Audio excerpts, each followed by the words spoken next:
lebih membahagiakan hati kita dengan yang lebih diridhoi oleh Allah Subhanahu wa ta'ala. Maka sebaik apapun pakaian yang kita pakai di hari raya Idul Fitri, semahal apapun pakaian yang kita pakai di hari raya Idul Fitri, bermerek apapun pakaian yang kita pakai di hari raya Idul Fitri, tidak ada yang mengalahkan pakaian Sayyidina Hasan dan Sayyidina Husain yang langsung diantar oleh malaikat Jibril, yang dibuat oleh para bidadari di dalam surga Allah Subhanahu wa ta'ala.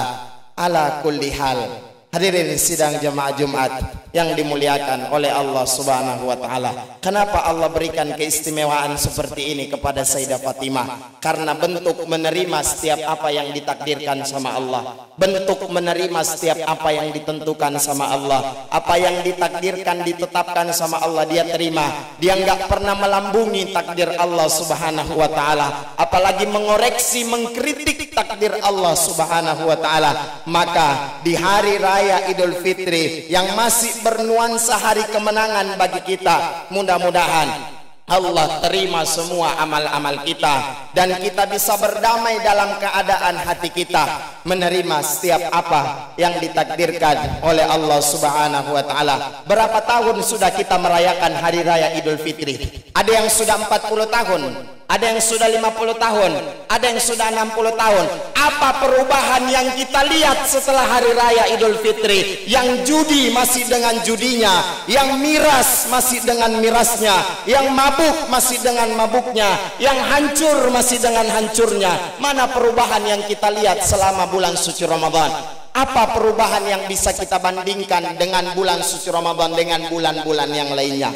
Maka tanamkan di dalam hati kita, tanamkan di dalam sanubari kita, berubahlah setelah selesainya bulan suci Ramadan. Jangan berlalunya bulan suci Ramadan berlalu juga ibadah kita di hadapan Allah Subhanahu wa ta'ala. Jangan berlalunya bulan suci Ramadan berlalu juga sedekah kita untuk saudara-saudari muslim kita. Jangan dengan berlalunya bulan suci Ramadan berlalu juga ibadah puasa kita di hadapan Allah Subhanahu wa ta'ala. Rugi apabila ada momen-momen terindah di hari-hari besar Islam lalu tidak ada perubahan yang kita dapat di dalam kehidupan kita.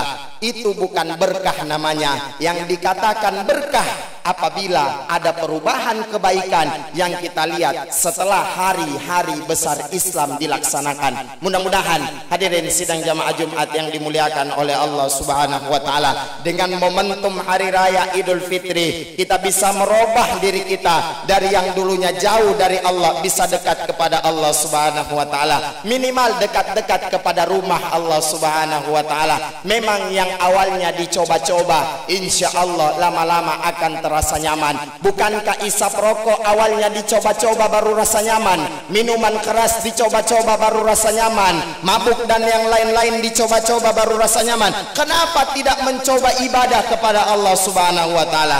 Mungkin ada rasa nyaman sehingga hati kita senantiasa berta'alluq dan terikat kepada Allah Subhanahu wa ta'ala. Maka kalau barang buruk saja berani kita coba-coba, maka mulailah mencoba-coba kebaikan yang Allah hadirkan di dalam kehidupan kita. Semoga Allah hadirkan rasa cinta dan rasa nyaman di dalam kebaikan tersebut. Inna ahsanal kalam kalamallahul malikil alam, wallahu subhanahu wa ta'ala yaqul wa biqaulihi yahtadil muhtadun. A'udzu billahi minasy syaithanir rajim. Bismillahirrahmanirrahim. Wal asri innal insana lafi khusrin illa alladhina amanu wa amilus salihat wa tawasaw bil haqqi wa tawasaw bis sabri. Barakallahu li wa lakum fil Qur'anil azim wa nafa'ani wa iyyakum bima fihi minal ayati wa dzikril hakim wa taqabbalallahu minni wa minkum tilawatahu innahu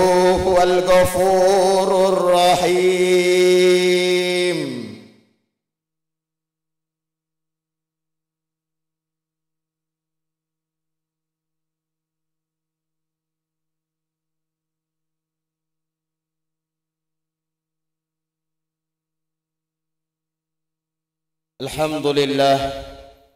Alhamdulillahil karimil mannan wa nusalli wa nusallim ala sayyidi waladi adnan wa ala alihi wa sahbihi ya ahlal jinan. اللهم صل وسلم على سيدنا محمد حبيب الرحمن وسيد الأكوان الحاضر مع من صلى عليه في كل زمن ومكان وعلى آله وصحبه في كل آن. فيا معاشر المسلمين، أوصي نفسي أولا ثم عليكم ثانيا على تقوى الله. اتقوا الله حق تقاته ولا تموتن إلا وأنتم مسلمون. وقال رسول الله صلى الله عليه وسلم: اتقوا الله حيث ما كنتم وأتبع السيئة الحسنة تمحوها وخلق الناس بخلق حسنة. قال الله تعالى في كتابه الكريم: إن الله وملائكته يصلون على النبي يا أيها الذين آمنوا صلوا عليه وسلموا تسليما.